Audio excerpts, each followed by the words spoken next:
Lihat ini teman-teman. Aduh bang, udah gemeteran tangan saya nih bang, gemeteran tangan saya nih bang. Ini aja api saya udah mau retak layar. Panik. Udah gemeteran saya nih. Psikologi dia nggak salah, mental dia nggak salah. Why?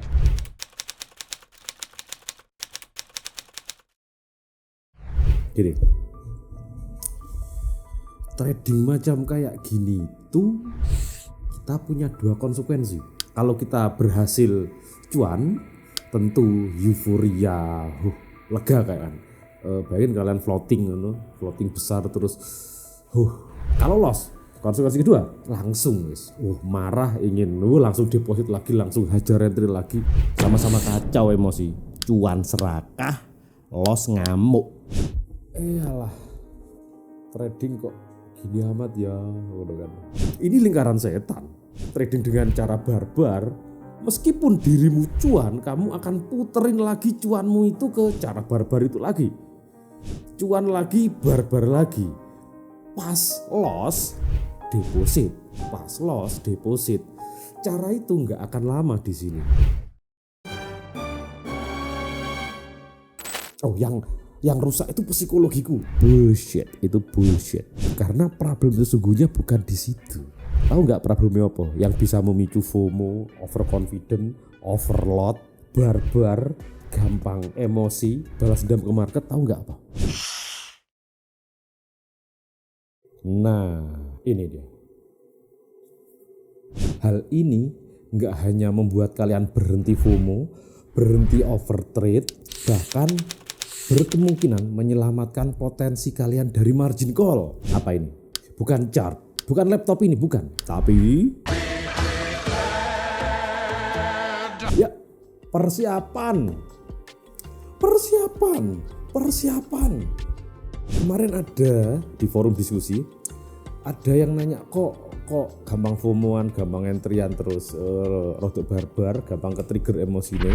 Maksud saya kan kadang itu manusia kan punya pikiran, oh bulan kemarin loh segini, kan lah itu loh menyiasati psikologi. Simple, bukan dia goblok, bukan kalian nggak bisa analisa, bukan dia nggak bisa analisa yang masuk di forum Discord tadi, bukan itu, dan bukan juga psikologi. Simple, persiapan. Hanya dengan melakukan persiapan, semua gejala-gejala kampret yang kamu sebut sebagai problem psikologi itu berkurang dengan drastis. Nah, sekarang pertanyaannya, kenapa persiapan ini sangat powerful untuk menghilangkan FOMO, serakah, dan overtrade? Setelah ini aku detailkan. Cuman gak hanya serakah saja teman-teman, kita kali ini akan membahas juga apa sih akar dari FOMO, akar dari serakah dan overtrade berdasar buku ini. Dengerin video ini sampai habis. Kita akan bedah ketiganya menurut si Mark Douglas. Ini salah satu kitab trading paling powerful. Ya, sekarang why persiapan sangat penting. Karena ya wis jelas, tanpa persiapan kita akan gampang panik, memicu FOMO kan? Kayak wah, ada news opportunity nih. Gampang terpengaruh hype kel. Di grup ngomongin CPI tok. Mending kalau dianalisa CPI ini, ngerti fundamental aja enggak. Yo, kalau dengan cara kayak begitu bisa aja. Profit itu bisa saja, tapi kan nggak bisa bohong toh. Dalam hati kecil kayak kok aku terombang-ambing ya, kayak kapal tanpa jangkar nih. Ngerasa tau kalian? Nah, gimana cara persiapan? Sebenarnya simple. Ketika market close, biasanya Minggu, Sabtu atau Minggu gitu, aku akan marking, nandai SR time frame daily ke atas, support resisten time frame besar.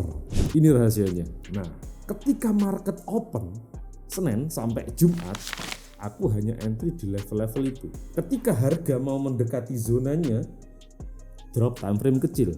Simple kan persiapannya untuk intraday. Jadi entry-nya intraday tapi SR-nya time frame besar. Dengan melakukan hal ini, FOMO itu berkurang drastis.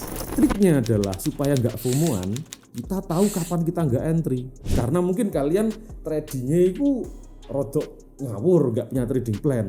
Jadi kalian nggak tahu kapan kalian nggak entry. Trading nggak perkara entry toh teman-teman. Menunggu itu bagian dari trading. Ya oke, aku banyak SL.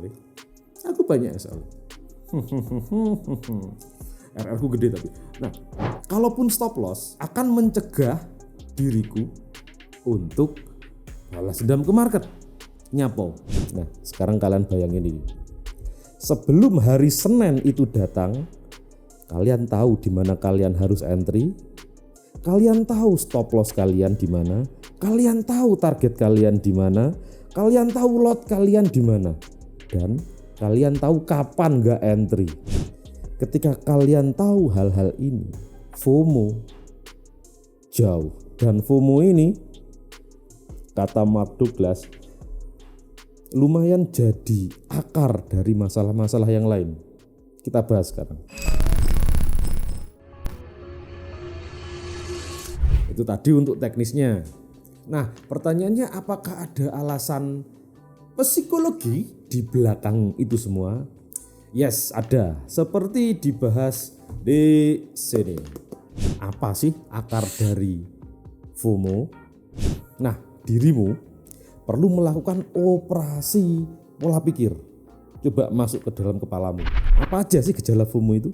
Kamu merasa bahwa market akan lari beserta profitmu. Dirimu merasa bahwa ini adalah kesempatan langka dan terakhir. Oh, ini adalah kesempatan terakhir, harga mau running ribuan pip. Dirimu secara rahasia merasa bahwa yang muncul pola-pola di market itu kayak ini yang terakhir nih. Ini kesempatan langka. Enggak. Tidak ada kesempatan yang langka di market. Sorry, film-film Hollywood dan cerita-cerita dramatis itu no. Jangan terpengaruh film Hollywood yang ada masuk market ketika krisis. Yes, bagiku that's another propaganda. Kesempatan akan terus-terusan ada di masa depan. Kalau kamu nggak sepakat dengan hal ini, artinya dirimu mudah dimanipulasi. Karena trik manipulator untuk memanipulasi orang lain adalah dengan meyakinkan bahwa asbak ini asbak terakhir. Ini pernah buat cecekan rokok Fir'aun. Ini hanya ada satu-satunya di dunia. Dan ini stok terakhir. Ayo beli sekarang, murah, 10 miliar. Kalian pernah tahu yang model-model kayak gitu? Si manipulator nge-trigger FOMO kan? Jangan pernah punya pola pikir bahwa kesempatan hanya datang sekali. No, jangan mudah dimanipulasi. Si Douglas bilang bahwa jangan fokus ke duit, jangan jadi trader motor duitan. Kita sebagai trader fokus pada eksekusi. Itu toh, that's our job. Kayak kalian lagi mancing tuh. Pernah mancing? Apa yang terjadi jika kalian mancing dan ikannya lepas dari kail? Apakah kalian langsung jebur ke sungai, ke empang, lalu kalian kejar-kejar itu ikan? FOMO banget. Yo silahkan kalian ngejar-ngejar ikan yang berenang. Kalau kalian merasa cara kalian berenang lebih cepat dari ikan, ya monggo. Ketika kalian mau FOMO, mau trading, ketinggalan kereta, inget-inget tentang cerita mancing tadi ya. Nah, hubungannya sama trading apa? Jangan fokus pada ikan, kalian bisa nyemplung ke empang lalu kalian kejar-kejar ikan itu. Oke? Di trading jangan fokus ke duitnya, fokus eksekusi nih. Sama kayak pemancing, ketika ikan yang mau ditarik itu lepas, ya wis pasang umpan lagi. Fokus pada sistem tata cara mancing. Kalau serakah, uniknya menurut Douglas, serakah di trading itu punya akarnya FOMO juga. Karena dalam keserakahan ada ketakutan. Serakah adalah bentuk lain ketakutan. Kalian takut kehilangan peluang. Jadi ketika peluang itu muncul, kalian menganggap harus memeras sehabis-habisnya peluang itu dengan cara open lot gede. Serakah. Karena sebenarnya banyak problem mental itu akarnya FOMO. Dengan persiapan kita bisa meminimalisir hal itu, termasuk juga overtrade. Kenapa overtrade bisa terjadi? Karena dirimu ingin memanfaatkan tiap pergerakan di market yang sebenarnya hampir mustahil. Lucu sih, overtrade itu di sell. Oke, buy.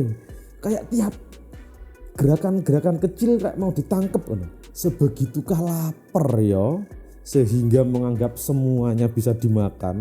Akar dari overtrade serakah. Akar dari serakah FOMO bisa dikurangi dengan melakukan persiapan. Ingin cepat profit? Oke, yes. Cacing, naga. Sip, kata-kata ini sudah tak ulang berkali-kali.